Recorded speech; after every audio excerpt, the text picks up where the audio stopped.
Pace bene, masih di Mea Culpa. Para culprit, hari ini saya membuat video tentang hubungan antar saudara yang mencoba lebih akur, berusaha untuk saling mencintai dalam terang iman kekristenannya.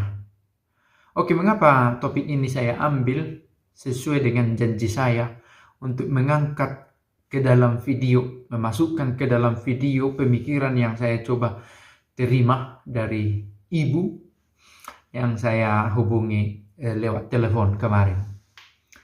Oke, sebelum berbicara jauh tentang itu, saya mau berbicara tentang jaket ini. Felpa, apa namanya ini? Seorang saudara dari Filipina baru pulang, Mario. Dia tidak tahu bahasa Indonesia, tapi terima kasih. Sehingga kalau buat video tidak lagi hanya yang berwarna biru dan yang berwarna merah. Sudah ada satu lagi. Ini. Gereja warna abu-abu. Terima kasih banyak. Oke. Kami berbicara kemarin, saya dengan ibu, soal hubungan antara orang yang bersaudara yang seharusnya, sewajarnya dekat, tetapi malah bermasalah, malah berkelahi. Dan seringkali karena harta, karena pembagian warisan. Ada yang banyak mendapat warisan banyak dari orang tua, ada juga yang sedikit. Tetapi entah sedikit entah banyak, kalau sangat menginginkan lebih dari yang lain, itu bisa menyebabkan keributan, kekacauan. Jangan-jangan kita pernah melihat, bahkan mengalami, mudah-mudahan bisa dihindari.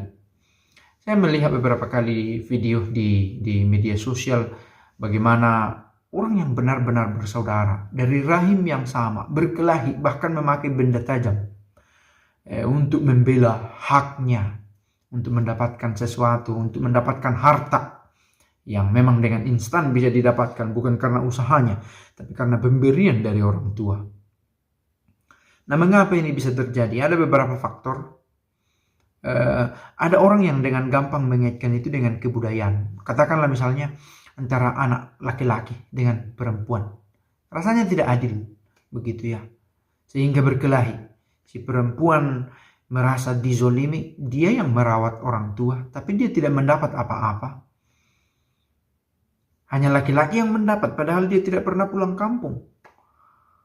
Dia tidak berbuat apa-apa kepada orang tua yang sudah masuk di usia senja, tidak lagi bisa mengurus dirinya sendiri dengan baik. Tetapi ketika orang tua ini meninggal, si laki-laki yang dapat, si anak perempuan tidak dapat. Ada yang menyalahkan hukum adat. Ya, tentu kita juga harus melihat adat kita dengan kontekstual, ya, secara kontekstual. Tidak bisa kita katakan langsung adat itu salah. Kita melihatnya sesuai konteks. Karena ketika si perempuan menikah, dia bertemu dengan laki-laki yang membawa harta dari orang tuanya juga. Dan disesuaikan dengan hukum yang berlaku pada masa itu. Sekarang terkesan, ada yang harus diperbaiki. Dengan iman, terang iman kekristenan untuk saling berbagi. Semua yang kita miliki adalah milik bersama. Konsep itu dipakai dalam pemikiran jemaat perdana sehingga bisa memberi. Yang kedua tentu mengenal Kristus membantu kita untuk mau berbagi. Tidak gampang. Tidak gampang untuk, jangankan memberi yang seharusnya milik orang, memberi yang kita miliki itu jauh lebih sulit lagi. Jelas itu milik kita, tetapi kita beri ke orang lain. Itu menuntut pengorbanan dan ketulusan, keikhlasan. Menarik untuk saya memaknai bacaan hari ini tentang Saulus yang akhirnya mengenal Kristus dan menerima Kristus dan berbalik arah hidupnya. Begitu ya. Kita mengenal Kristus dan kita berangkat dari kebudayaan kita masing-masing. Mungkin ada konsep-konsep dalam kebudayaan kita yang barangkali tidak applicable lagi. Tidak dapat lagi diaplikasikan secara bulat-bulat di masa sekarang.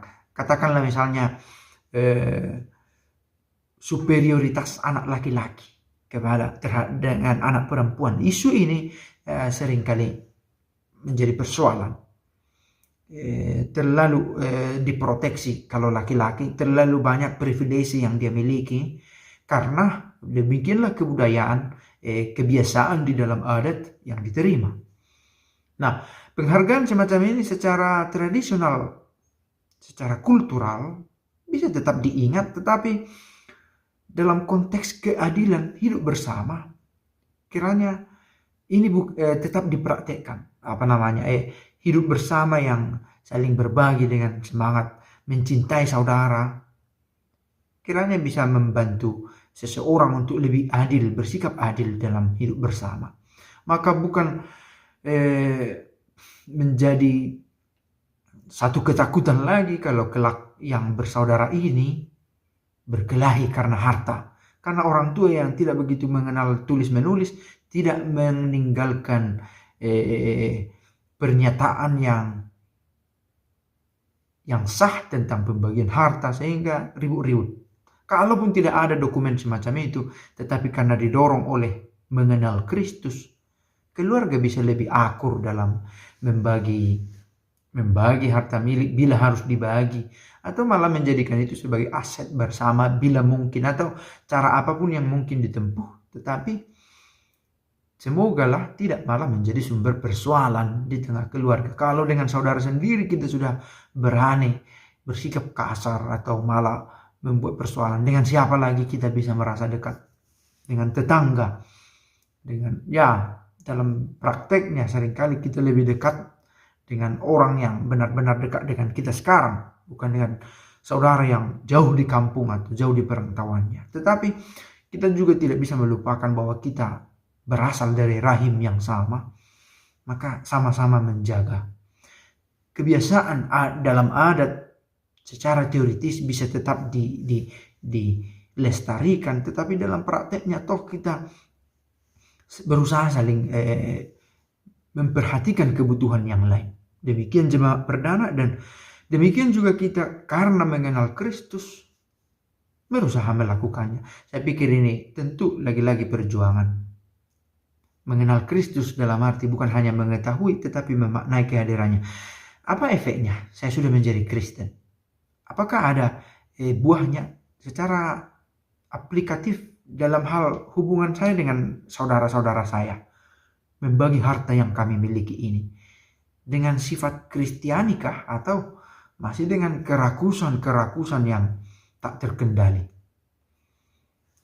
Saya tidak tahu apakah ini cukup memberi panorama, tetapi apa yang saya bahas ini benar-benar persoalan aktual. Mungkin belum sekarang, nanti mungkin sedang berlangsung, maka harus diselesaikan, sebab bila tidak akan berlarut-larut. Dan sangat disayangkan bila hubungan dalam keluarga menjadi rusak karena semacam ini. Oke, semoga video ini berguna dalam cara apapun yang kita nikmati. Dan pace bene.